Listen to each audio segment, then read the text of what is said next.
मन करते हुए आज तीसरा दिन है व्यासपीठ का और आज तीसरे दिन की कथा का जो विधान है उसका श्रवण आपने किया और बहुत अच्छा लगता है जब आप कथा का श्रवण इतने मनोयोग के साथ करते हैं। और बीच में मैं देखता हूं कि अगर कोई बहुत आवश्यक कार्य न हो तो कोई भी व्यक्ति यहां से उठकर जाता नहीं है। और ये इस बात का संकेत है कि कथा सुनने में और श्रवण करने में आपकी रुचि बेहद अतुलनीय है, उसकी कोई तुलना नहीं की जा सकती। इसलिए आप सब वंदनीय हैं, इसके लिए एक जोरदार तालियों से आप अपना खुद अभिनंदन करें।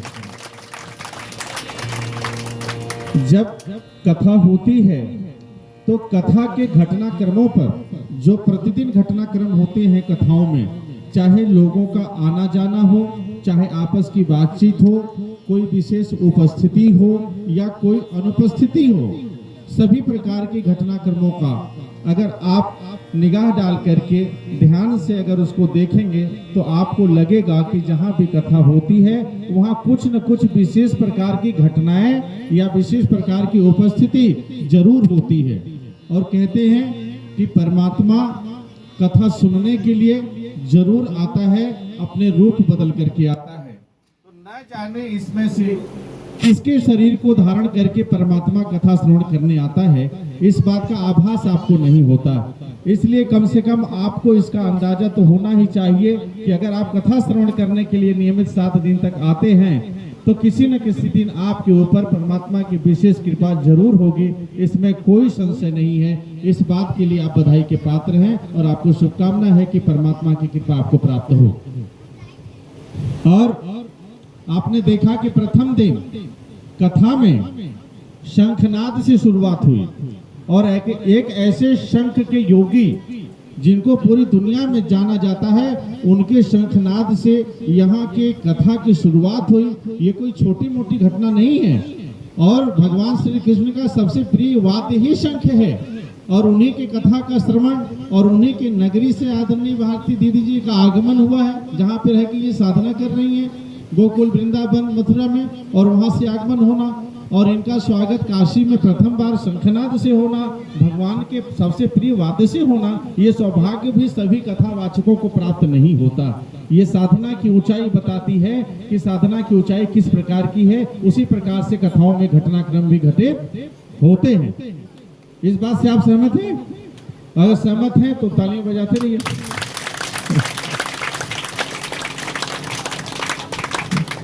अच्छा, गया जी क्यों जाते हैं? जयप्रकाश जी बताइए, गया जी क्यों जाते हैं? जयप्रकाश जी से पूछना ठीक था ना? गया जी अपने जब हम लोग छोटे थे तो ये बताते थे कि गया जी जाते हैं भूत बैठाने के लिए, है ना? ये बताते थे हम लोगों के गांव में, यही बताते, आपस में बातचीत भी होती थी। तो गया जी लोग जाते हैं भूत बैठाने के लिए।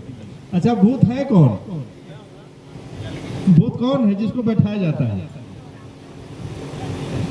भूत जो है कोई ऐसा प्राणी नहीं है जो आपको सताने आता है। भूत नाम की कोई चीज होती नहीं है।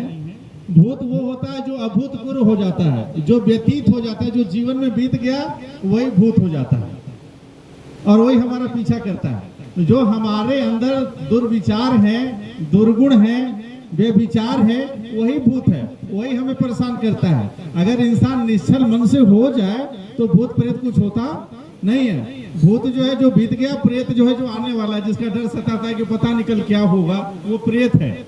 और भूत कौन है? जो बीत गया। तो ये दोनों इंसान को परेशान करते हैं। और ये परेशान क्यों करते हैं? हमारे कर्म जैसे वैसे परेशान करते हैं। तो हमारे कर्म अगर अच्छे हो जाए तो हमें कोई परेशान नहीं कर सकता। तो ये एक विधान है कि हमारी जो नकारात्मक ऊर्जा है उसी को भूत कहते हैं। ऐसा नहीं भूत प्रेत कोई चीज होती है। इसलिए इन झंझटों में ज्यादा पड़ने की आवश्यकता नहीं है। हमारे नकारात्मक जो विचार है, नकारात्मक ऊर्जा है, और जो हमारे जीवन कुदरत में दिया है उसी ने दिया है, और जीवन लेना भी उसी का काम है, लेना और देना उसी का काम है। इंसान के बस में है ही नहीं है। तो अगर ये दोनों काम उसका है तो इसका मतलब उन आत्म शक्तियों को शांति प्रदान करना भी उसी का काम है। अगर परमात्मा को निश्चल भाव से अगर हम भजते हैं, भागवत इसीलिए कराई जाती है कि हम निश्चल भाव से भगवान को स्मरण करते हैं, तो ये नकारात्मक शक्तियां चाहे हमारे पितृ के रूप में हो, चाहे आसपास की ऊर्जा के रूप में हो, वो शांत हो जाती हैं और हमारा काम निर्विघ्न रूप से संपन्न होने लगता है। इसलिए श्रीमद् भागवत कथा का वाचन कराया जाता है। राधे राधे बोलना पड़ेगा, राधे राधे। ठीक है, तो इस प्रकार से हमें, अब जैसे आज यहाँ पर एक गुरु जी आए जिनका नाम त्रिलोकीनाथ पांडे है, अभी हैं कहीं कि इधर उधर गए थे? त्रिलोकीनाथ पांडे जी हैं वहां पे, देखिए उनका जोरदार तालियों से स्वागत करिए। अरे कलयुग में नाम को आधार बताया गया है। कलयुग में क्या है? नाम ही आधार है। और अभी आज भगवान शिव की भोलेनाथ की चर्चा कथा में बहुत ज्यादा हुई और भजन भी हुआ भोलेनाथ का। तो भगवान भोलेनाथ को क्या कहते हैं? त्रिलोकीनाथ किसका नाम है? भोलेनाथ का नाम है।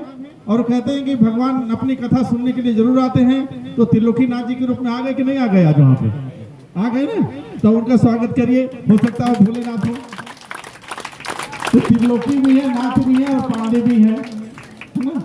वो ब्राह्मण वो जो उस ज्ञान की अवस्था को प्राप्त कर लिया वो ब्राह्मण है। किसी भी जाति में पैदा हुआ व्यक्ति ब्राह्मणत्व को प्राप्त कर लिया तो ब्राह्मण हो गया। तो वो ब्राह्मण जाति से भी है और ब्राह्मण आचरण से भी है, इसलिए उनका नाम उच्च कोटि का त्रिलोकीनाथ पांडे जी। और माता पिता धर्मपीठ जो बनाई गई है उसके जो संस्थापक हैं पूज्य बाबूजी राजर्षि राजीव जी, उनके सानिध्य और उनके सागिर्द में पूरा जीवन उन्होंने बिताया है। जीवन के आखिरी सांस तक किसी व्यक्ति ने उनका साथ दिया तो त्रिलोकीनाथ पांडे जी हैं, और इसलिए आज ये कथा का श्रवण करने आए हैं। विशेष अभिनंदन और स्वागत है उनका।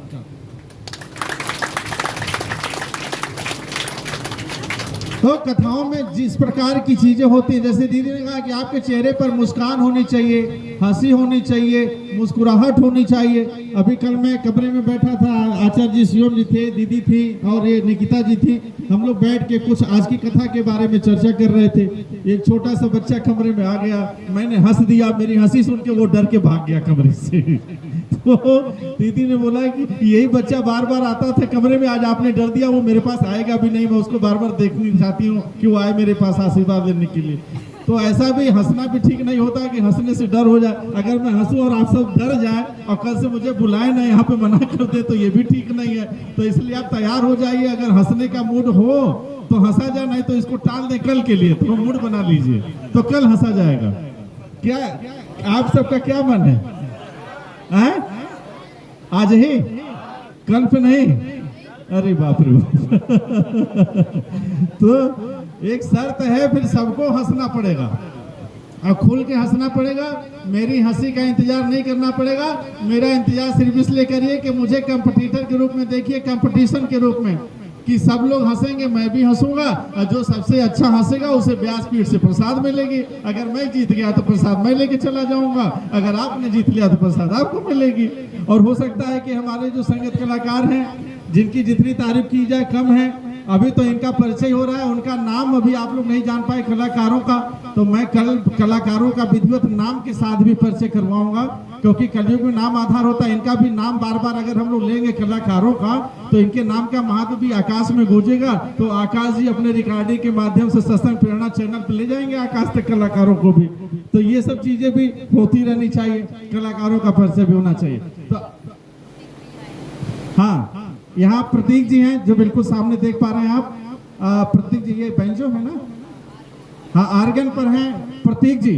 अब देखिए नाम इनका कैसा, प्रतीक, यानी कि प्रतीक के रूप में जो आर्गन है वो प्रतीक है कथा का। आपका प्रतीक आर्गन, आपकी आइडेंटिटी, आपकी पहचान किससे है? आर्गन से। तो ये प्रतीक हो गए आर्गन के, कि ये आर्गन बजाते हैं और भजन में संगत देते हैं व्यासपीठ को।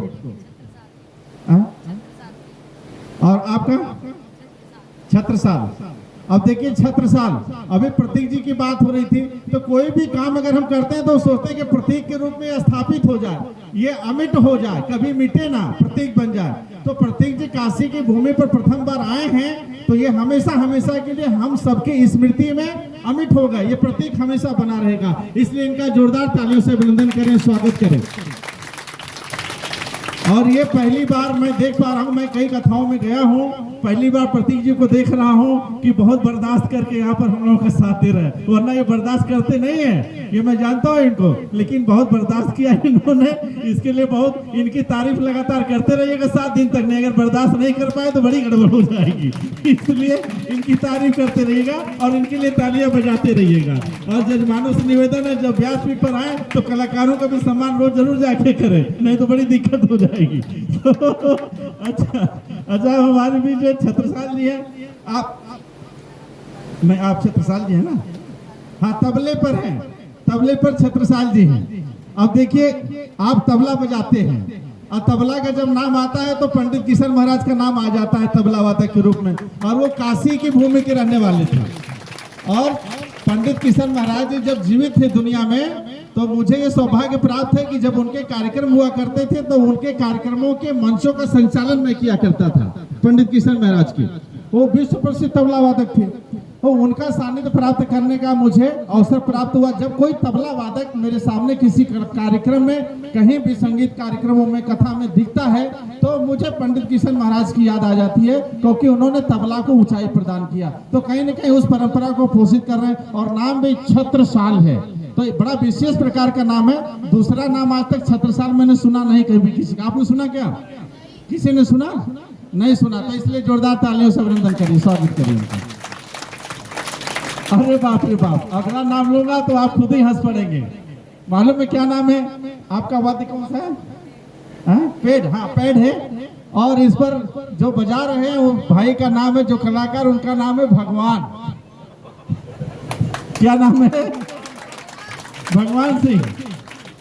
अब बताइए आपकी कथा में कैसे कैसे लोग पधारे हैं, और कैसे कैसे लोग नहीं, बड़े दिव्य लोग पधारे हैं। भगवान ही नाम है, जब साक्षात जहां भगवान पैड बजा रहे हो, तो आप बताइए मोबाइल का कीपैड बेकार है इसके आगे, है ना, जब दिन 24 घंटे हम लगे रहते हैं, और इनका पैड सीधी आत्मा से परमात्मा से जोड़ने का काम करता है। तो सीधे भगवान, कलयुग में नाम अगर आधार है तो भगवान भी यहाँ पर मौजूद है। यहाँ पर त्रिलोकीनाथ जी भी मौजूद है, और दीदी का नाम तो भारती है, यह भारत में रहने वाला हर व्यक्ति भारती है।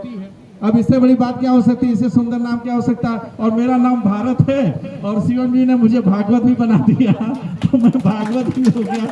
और भागवत भारत में ही होती है और कहीं दुनिया में नहीं होती है, इसलिए भारत और भागवत और भारती सब एक ही शब्द है। और ये तीनों सत, रज और तम है, और ये तीनों त्रिगुणमय शक्तियां हैं, और यही तीनों महाकाली, महालक्ष्मी, महासरस्वती हैं, और यही ब्रह्मा, विष्णु और महेश है। तो हर शब्द के 3 अर्थ मुख्य रूप से होते हैं, और वैसे 9 प्रकार के अर्थ होते हैं एक शब्द के, लेकिन मुख्यतः 3 होते हैं। और ये 3 सत, रज और तम, 3 प्रकार की शक्तियां काम करती हैं हर इंसान के अंदर।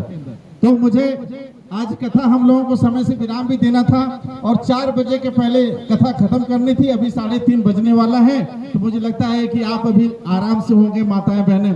तो अब वो वक्त आ गया, लेकिन वक्त आने से पहले जितनी भी बच्चियां हैं, जो बच्चियां अविवाहित हैं, जरा एक बार हाथ उठाएं, जो अविवाहित बच्चियां हैं।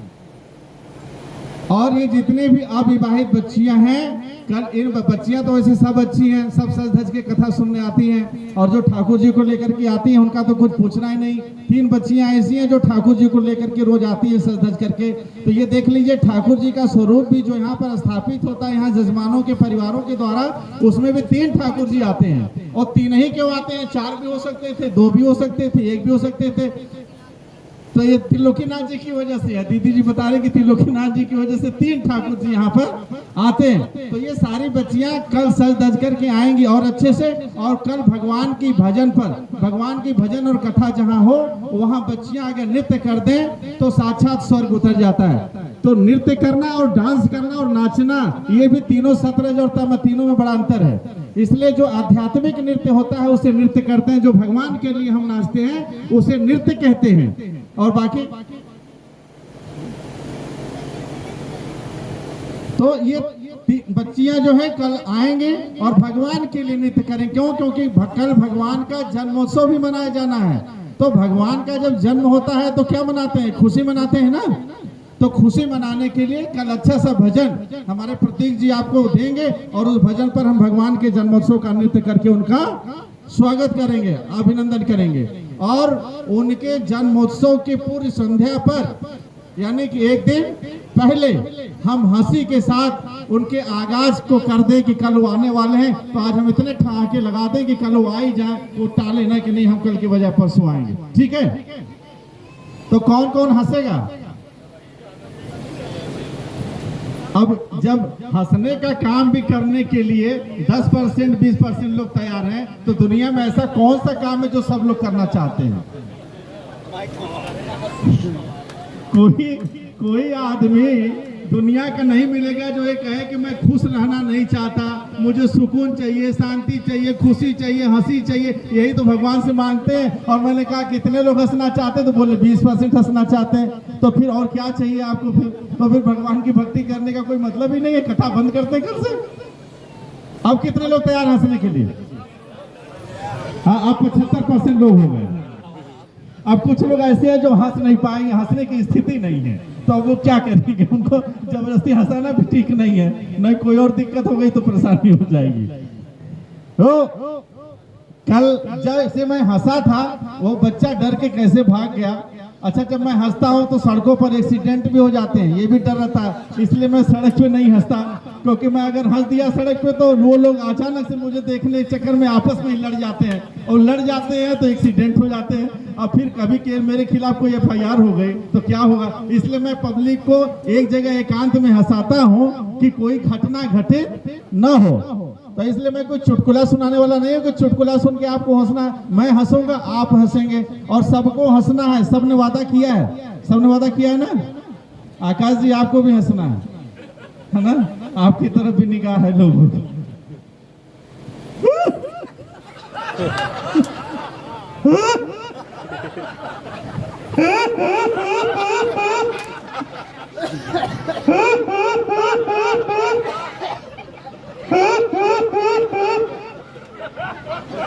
ऐसे कौन हंस सकता है? जरा हंस के दिखाइए।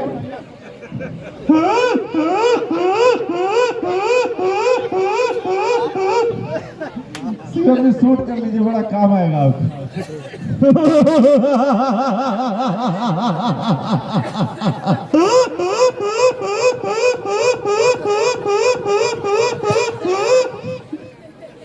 अरे भाई, भगवान का जन्म होगा तो पूतना भी तो चाहिए ना। पूतना का रोल भी करना पड़ेगा ना। और जब तक पूतना नहीं होगा तो भगवान कैसे होंगे? रावण नहीं होगा तो राम कैसे होंगे? और रावण कैसे हंसता था?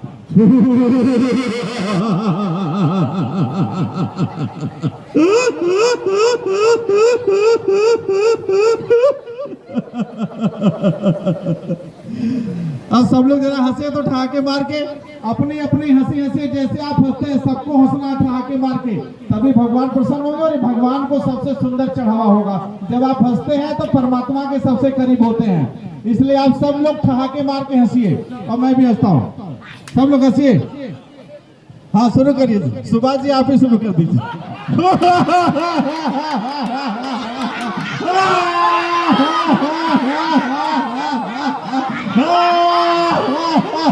हाथ उठा के हंसिए जैसे जयकारा। आप म्यूजिक दे दीजिए, म्यूजिक दे दीजिए।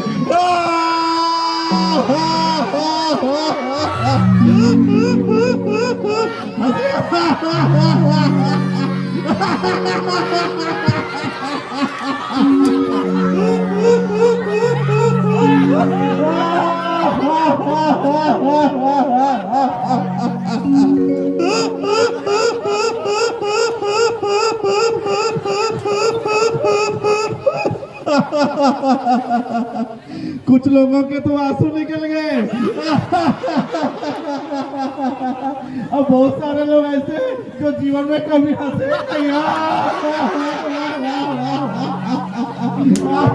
पहली बार हंसने का मौका ही नहीं मिला जीवन में कभी।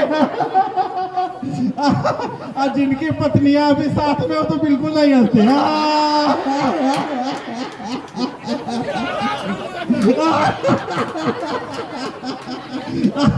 जजमानों को इसलिए पत्नियों के साथ बिठाया जाता है कि वो हंसने न पाए।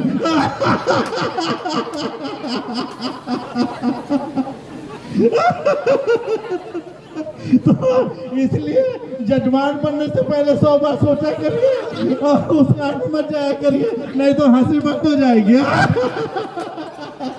जयप्रकाश जी मैं देखता हूँ भागते रहते हैं, जाके अलगे बैठेंगे।